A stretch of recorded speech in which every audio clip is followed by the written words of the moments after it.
Education Day. Hey, what's up guys? Welcome to the first education day of this week. What we're gonna be talking about is return to sport post-COVID, or return to activities that you like to do, you weekend warriors, post-COVID. So what do I mean by that? A lot of you guys have been doing this program, which is awesome. You're working out, keeping your body healthy. It's probably gonna help make those activities and sports you get back to easier. Now here's the thing though. Using bands, using weights is great because it helps build strength, address some of your weaknesses or compensations and so forth, which is awesome.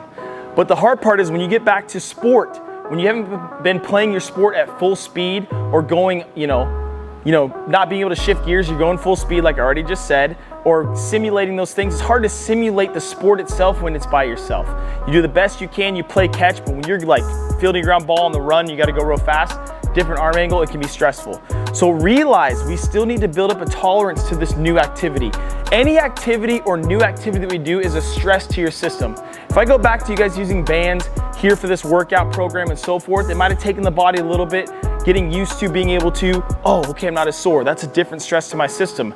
Now you're going back to your activity of playing a sport, throwing a ball, swinging a bat, jumping more often, whatever that may be. So realize and give yourself some grace to ease back into that.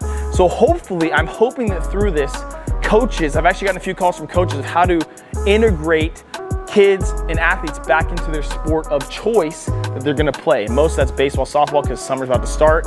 Football kids, they're getting ready for the fall and so forth. So how do we assimilate or get them back into a rhythm of playing that sport? That's tough. And what's cool is those coaches are being proactive by calling somebody that understands the body, how it works, stresses and so forth, versus going back to just throwing as hard as you can, doing all those types of things. My biggest fear is that there's gonna be a lot more injuries that pop up for all these spring/summer athletes because they've, maybe been playing catch, maybe been doing stuff, but you haven't been going and playing for as long. So if you go from doing not as much activity and throwing as hard as you can, swinging a bat as hard as you can, I'm afraid that there's gonna be more tweaks and injuries as this entire summer goes on. Like I've been hearing that kids or teams are trying to truncate a summer season into a month or a month and a half. That's gonna be a lot of stress into their system. Recovery is gonna be crucial and so forth. If you're a weekend warrior, let me shift gears. If you're a weekend warrior and say you love to play tennis, and now, because we're in phase, modified 1 here in King County or wherever you are, you can play tennis. We can go. But the thing is though, is that you playing on that type of surface with tennis, it's a lot more stress to your body, right? You're gonna wear these more grippy shoes. You've probably been wearing those shoes or preparing your body for that stress as you might have been playing tennis every single week. So keep that in mind. If you're somebody that wants to go for hikes more often now, because I know hiking was cut off, and you wanna get working up there, you're like, oh my gosh, I'm so excited.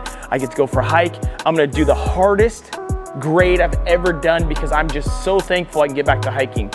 Give yourself a chance to ease back into that. Build yourself up a tolerance, because if you go hard on that grade right away, you might not wanna hike for a couple of days because you're gonna be so sore.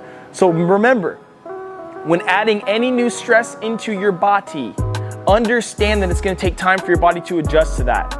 If you go 100%, or some people go 110%, it may take you so long to recover, you're not gonna get the benefit of doing the activity that you like.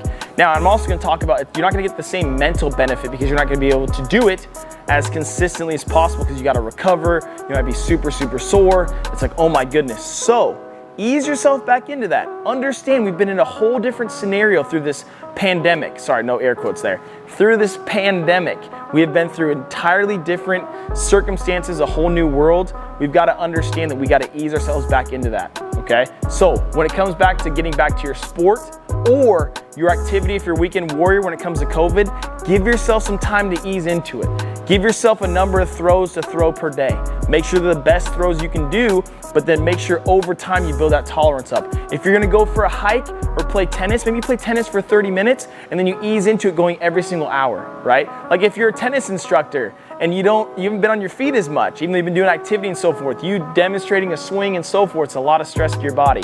So give yourself a chance to ease back into that and go from there so you don't get hurt or super sore and then your sessions aren't very well or you're playing your sports not going very well. So give yourself some grace. We're all in the same boat, easing back into the normal life or quote unquote a new normal life that we want to get back to. So hope that makes sense and I'll see you guys tomorrow. All right guys, have a good one.